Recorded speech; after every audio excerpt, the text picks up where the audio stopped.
ಅಂದ್ರೆ ರಾಮ ಎಲ್ಲರಿಗೂ ದೇವ್ರೆ. ರಾಮ ಒಬ್ಬರ ಆಸ್ತಿ ಅಲ್ಲ, ಮಹಿಳೆಯರಿಗೆ ಕೊಟ್ಟರೆ ಮಾತ್ರ ಕೊಟ್ಟದ್ದು 2,000 ರೂಪಾಯಿ ಅವ್ರ ಕುಟುಂಬಕ್ಕೆ ಹೋಗುತ್ತೆ. ಅಂದ್ರೆ ಬನ್ನಿ ನರೇಂದ್ರ ಮೋದಿ ಅವ್ರ ಬಗ್ಗೆ ಹೇಳಿ ಬನ್ನಿ. ನರೇಂದ್ರ ಮೋದಿಯವರು ಯಾವತ್ತು ಎಲೆಕ್ಷನ್ ಬಂದ ಟೈಮಲ್ಲಿ ಈ ಅವರು ಮಾಡೋದು ಧರ್ಮವನ್ನು ಉಪಯೋಗಿಸೋದು ಮತ್ತು ಈ ಪಾಕಿಸ್ತಾನದ ಇದ್ರದ ಹೋದ ಎಲೆಕ್ಷನ್ ಅದೇ ಮಾಡಿದ್ರು ಅವರು. ಆ ಟೈಪಲ್ಲಿ ಮತಾಂತರವನ್ನು ಉಪಯೋಗಿಸೋರು ಬಿಟ್ಟರೆ ಜನಸಾಮಾನ್ಯರು ಯಾರು ಅದಾನಿ ಅಂದಾನಿ ಅಂತ ದೊಡ್ಡಗೆ ಮಾತ್ರ. ಈಗ ರಾಹುಲ್ ಗಾಂಧಿ ಅವರು ಜುಡೋ ಯಾತ್ರೆ ಮಾಡ್ತಿರೋದ, ಈಗ ಅವರು ಗ್ಯಾರಂಟಿ ಕೊಟ್ಟಿದ್ದಾರಲ್ಲ, ಯಾವುದು ಮಹಿಳೆಯರಿಗೆ, ಅಂಗನವಾಡಿ ಟೀಚರ್ಗಳಿಗೆ, ಆಶಾ ಕಾರ್ಯಕರ್ತರಿಗೆ ಒಳ್ಳೊಳ್ಳೆ ಕಾರ್ಯಕ್ರಮಗಳು. ಅಂಗನವಾಡಿ ಟೀಚರು, ಆಶಾ ಕರ್ಕರ್ತವರು ಒದಾಟ ಬದುಕ್ತಾ ಇದ್ದಾರೆ. ಆಶಾ ಕಾರ್ಯಕರ್ತೆಯವರು ಹೆಚ್ಚು ಕಮ್ಮಿ ನರ್ಸ್ಗಿಂತ ಜಾಸ್ತಿ ಕೆಲಸ ಮಾಡ್ತಾಯಿದ್ರು ಅವರು. ಹೌದಾ? ಅಂಥವ್ರಿಗೆ ಅವ್ರಿಗೆ ಕೊಟ್ಟಿದ್ರೆ ಸಾಮಾಜಿಕವಾಗಿ ಏನಾಗುತ್ತೆ ಅಂದರೆ, ಒಂದು ಆರೋಗ್ಯ ಅಂದರೆ ಮನುಷ್ಯನ ಸಂಪನ್ಮೂಲ ತಾನೇ, ಸಂಪನ್ಮೂಲ. ಹಾಗಾಗಿ ಮೋದಿ ಅವರು ಯಾವ ಅಂತ ಗ್ಯಾರಂಟಿ ಯಾವ ಇದ್ದಾವೆ? ಯಾವ್ಯಾವೂ ಇಲ್ಲ. ಬರೇ ಅಚ್ಚಾ ದಿನ ಹೈ ಸಬ್ ಅಚ್ಚಾ ದಿನ ನಹಿ ಹೈ, ಸಾಮಾನ್ಯ ದಿನ ಬರ್ತೈತಿ. ಬರೇ ಈ ಒಂದು ಮನಸ್ಸನ್ನು ಇದು ಒಬ್ಬ ಕ್ಷಣಿಕೆ ಬದುಕಬಾರ್ದು ಮನುಷ್ಯರು. ಈಗ ಇದು ಜಾತ್ಯತೀತ ರಾಷ್ಟ್ರ, ಇದು ಸರ್ವರಿಗೆ ಸಮಪಾಳು ಆ ಟೈಪ್ ಇರೋಕೆ ಬಿಟ್ಟರೆ ಸುಮ್ಮನೆ ರಾಮ ಮಂದಿರ ನಾವು ರಾಮ ಭಕ್ತರೇ. ನಾವು ನಮ್ಮೂರು ರಾಮ ಅಂದ್ರೆ ರಾಮ ಎಲ್ಲರಿಗೂ ದೇವ್ರೆ. ರಾಮ ಒಬ್ಬರ ಆಸ್ತಿ ಅಲ್ಲ, ಹಿಂದೂಗಳಿಗೆ ಅವ ಧೀರೋದಾತ ಅವ, ಅದಾದ ರಾಮ. ಅದನ್ನು ಮನಸ್ಸಲ್ಲಿ ಕೇಳಿ ಮಾತಾಡಬಾರ್ದು. ಅದು ಈ ದೇಶದ ಜಾತ್ಯತೀತ ಸಂವಿಧಾನದ ಬಗ್ಗೆ ತಪ್ಪದು. ಇವನು ಯಾರ ಅನಂತಕುಮಾರ್ ಹೆಗಡೆ ಸಂವಿಧಾನ ಬದಲಿಸ್ತೇವೆ ಅಂತಾನೆ. ಅಂಬೇಡ್ಕರ್ ಮಾಡಿದ್ದು ಸಂವಿಧಾನ ಅದು. ಈ ಸಂವಿಧಾನನೇ ನಮ್ಮ ದೇಶದ ಬೆನ್ನೆಲುಬು. ಅದನ್ನೇ ಬದಲಿಸ್ತೀವಿ. ನಮಗೆ 450 ಸೀಟ್ ಕೊಡ್ರಿ, ಫುಲ್ ಮೆಜಾರಿಟಿ ಬಂದು ಸಂವಿಧಾನ ಬದಲೇ ಮಾಡೋಕ್ಕೆ ಫುಲ್ ಮೆಜಾರಿಟಿ ಬೇಕು ತಾನೆ. ಅದನ್ನ ಕೊಡ್ರಿ ನಾವು ಅಂತ. ಸಂವಿಧಾನ ಬದಲಾದರೆ ಏನಾಗ್ತಾ ಹೇಳ್ರಿ? ಸಂವಿಧಾನ ದೇಶದ ಬೆನ್ನೆಲುಬು. ಅದರ ಮೂಲಕನೇ ದೇಶ ಆಳ್ತಾ ಇರೋದು, ಹೌದಾನೆ? ಹಾಗೆ ಅದು ಆ ಟೈಪ್ ಅದ ಅಂದರೆ ಅದು ಜಾತ್ಯತೀತ ರಾಷ್ಟ್ರ ಅಂತ ಹೇಳಕ್ಕೆ ಬರೋಕ್ಕಲ್ಲ. ಹಿಂದೂ ರಾಷ್ಟ್ರ, ಸನಾತನ ಧರ್ಮಗಳು ಎಲ್ಲವೂ ಇದ್ದಾವೆ ನಮ್ಮವೇ. ಅಂದರೆ ಅದನ್ನು ಉಪಯೋಗ ಮಾಡೋಕ್ಕೆ ಹೋಗ್ಬಾರ್ದು.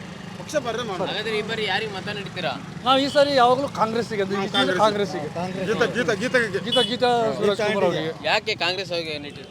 ನೋಡಿ ಗ್ಯಾರಂಟಿ ಎಷ್ಟು ಕೊಟ್ಟಿದೆ ಕಾಂಗ್ರೆಸ್ ಅಲ್ಲ. ಕಾಂಗ್ರೆಸ್ ಯಾಕೆ ಕೊಟ್ಟಿದೆ ಅಂದರೆ, ಒಂದು ಈಗ ಉದಾಹರಣೆಗೆ ಮಹಿಳೆಯರಿಗೆ ಯಾಕೆ ಕೊಟ್ಟಿರಿ ಅಂತ ಯೋಚನೆ ಮಾಡ್ರಿ ನೀವು.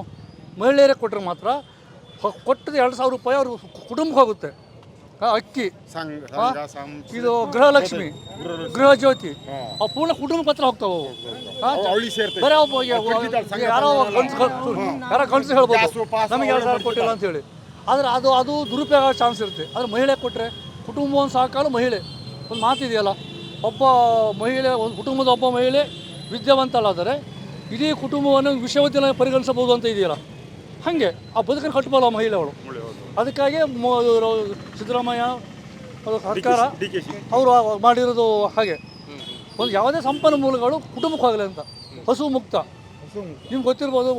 ಈ ಬಯಲ್ಸೀಮೆ ಮಕ್ಕಳಿಗೆ ನನಗೆ ಗೊತ್ತಿರ್ತಾ ಹೆಚ್ಚು ಕಮ್ಮಿ ಅವ್ರು ಮುದ್ದೆ ಉಣ್ಣೋದು ಬಿಟ್ಟು ಅನ್ನ ಉಣ್ತಿರಲಿಲ್ಲ.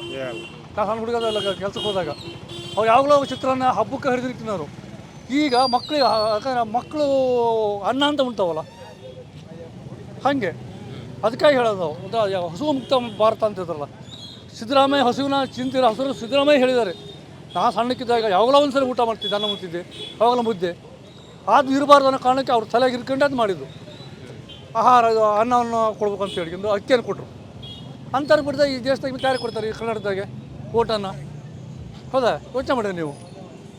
ಹಾಗಾದರೆ ಈ ಬಾರಿ ಲೋಕಸಭೆಯಲ್ಲಿ ಬದಲಾವಣೆ ಮಾಡ್ತೀರಾ? ಹೀಗೆ ಬದಲಾವಣೆ ಮಾಡೇ ಮಾಡ್ತೀವಿ ಸರಿ, ಅವ್ರಿಗೇನು ಮುಲಾಜಿಲ್ಲ. ಎಲ್ಲರೂ ಹೆಚ್ಚು ಕಮ್ಮಿ ಈಗ ವೋಟರ್ಸ್ಗಳಲ್ಲಿ 10% ಮಹಿಳೆಯರಿದ್ದಾರೆ. ಹೆಚ್ಚು ಕಮ್ಮಿ ಅವರಲ್ಲಿ 80% ಮಹಿಳೆಯರು ಸಿದ್ದರಾಮಯ್ಯನ ಋಣದಾಗ ಇದ್ದಾರೆ.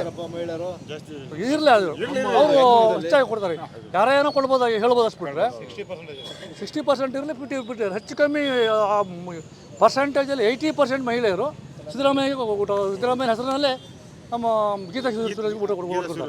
ಹಾಗಾದ್ರೆ ಗೀತಾ ಶಿವರಾಜ್ ಕುಮಾರ್ ಅವರಿಗೆ ಈ ಸರಿ ಅಧಿಕಾರ ಖಂಡಿತ ಬಂಗಾರಪ್ಪನವ್ರ ಬಗ್ಗೆ ಹೇಳಿ. ಬಂಗಾರಪ್ಪನವರು ನೋಡಿ ಯೋಚನೆ ಮಾಡಿ ನೀವು, ಅಕ್ಷಯ ಆರಾಧನೆ ವಿಶ್ವ ಅಂತ ಯೋಜನೆ ತಂದರು. ಈಗ ಇಡೀ ಇಡೀ ಇಡೀ ಇಡೀ ಇಂಡಿಯಾ ಇಡೀ ಕರ್ನಾಟಕದಲ್ಲಿ ರೈತರು ಏನಾದ್ರು ಮೀಟರ್ನ ಅಳವಡಿಸಿದ್ರೆ ಅದಕ್ಕೆ ಎಂತಕ್ಕೆ ನಮ್ಮ ಕರೆಂಟಿಗೆ ಬೋರಿಗೆ ಅವರು ಮೀಟ್ರ್ ಬಡ್ಡಿ ಕೊಡೋಕ್ಕಾಗದೆ ನಾವು ಬಿಡ್ಬೇಕಿತ್ತು. ಫ್ರೀ ಕರೆಂಟು ಎಷ್ಟು ಉಂಟಾರೆ ಈಗ ಅಂತ ಹೆಚ್ಚು ಕಮ್ಮಿ ಎಲ್ಲ ಕಡೆಯೂ ಸಕ್ಸಸ್ ಆಗಿದಾವ ಅಥವಾ ಬೋರು ಬದುಕು ಕಟ್ಟಿಕೊಟ್ರೆ ಇದು ಬಂಗಾರಪ್ಪನವರು. ಆಗ ಸಣ್ಣವರಿಗೆ ಮನೆ ಕಟ್ಟಕ್ಕಾಗ್ತಿರಲಿಲ್ಲ, ಆಶ್ರಯ ಮನೆ ತಂದರು, ಆಶ್ರಯ ನಿವೇಶನ ಕೊಟ್ಟರು.